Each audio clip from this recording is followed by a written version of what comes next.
చంద్రబాబు నాయుడు గారు నాలుగోసారి ముఖ్యమంత్రిగా ప్రస్తుతం పీఠం మీద ఉన్నారు. అంత ఎక్స్పీరియన్స్డ్ పాలిటీషియన్ పాలన చేస్తూ ఉంటే రాష్ట్రం ఎలా ఉండాలి? శాంతి భద్రతలు ఏ విధంగా కంట్రోల్లో ఉండాలి? రాజకీయంగా ఎలాంటి ప్రశాంతత ఉండాలి? రాష్ట్రం ఎలాంటి ప్రశాంతతలో ఉండాలి? కానీ రాష్ట్రం ఇప్పుడు ఎట్లా ఉంది? శాంతి భద్రతలు ఎట్లున్నాయి? రాజకీయాలు ఎట్లా ఉన్నాయి? అసలు ఎవరైనా కూడా చంద్రబాబు నాయుడు గారి కంట్రోల్లో ఉన్నారు, ఏ వ్యవస్థ అయినా, ఏ మినిస్టర్ అయినా, ఏ ప్రజాప్రతినిధి అయినా అని చెప్పి మచ్చుకైనా రవ్వంతైనా కనిపిస్తూ ఉందా? ఒక పక్క ఆ పార్టీకి చెందిన ప్రజాప్రతినిధులు రోడ్డుకి ఎక్కి తిట్టుకుంటూ ఉన్నారు, ఒకరి మీద ఒకరు అవినీతి ఆరోపణలు. సరే, రాజకీయంగా అవి మామూలేనేమని చెప్పి ఒకరి మీద మరొకరు వర్గ విభేదాలు మామూలే అని చెప్పి సరిపెట్టుకుందామా? చంద్రబాబు నాయుడు గారి చరిత్రలో డెఫినెట్లీ ఒక మాయని మచ్చగా మిగిలిపోయేది సాయికృష్ణను క్రూరంగా హింసించి చంపాడు. ఎంత దారుణం, ఎంత దారుణం!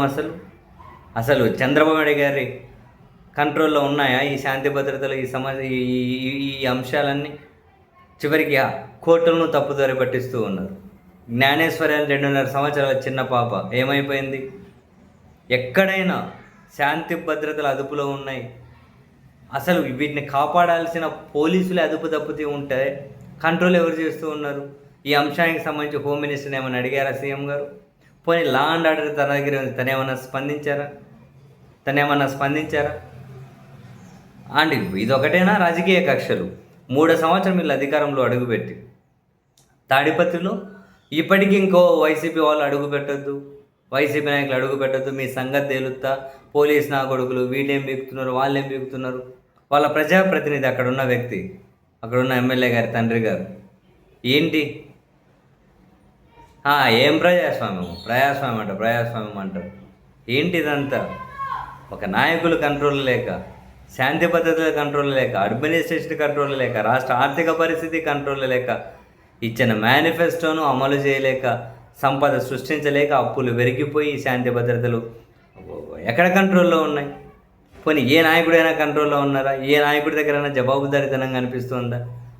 అసలు 4వసారి ముఖ్యమంత్రి అన్న చంద్రబాబు నాయుడు గారి అవసరం ఆంధ్రప్రదేశ్కు అసలు ఎలా ఉంది? అసలు ఆ ఎక్స్పీరియన్స్ అనేది ఆంధ్రప్రదేశ్కి ఎలా ఉపయోగపడుతుంది అని అంటే కనీసం మనం ఆ ప్రశ్నకు సమాధానం అన్నా చెప్పగలుగుతామా?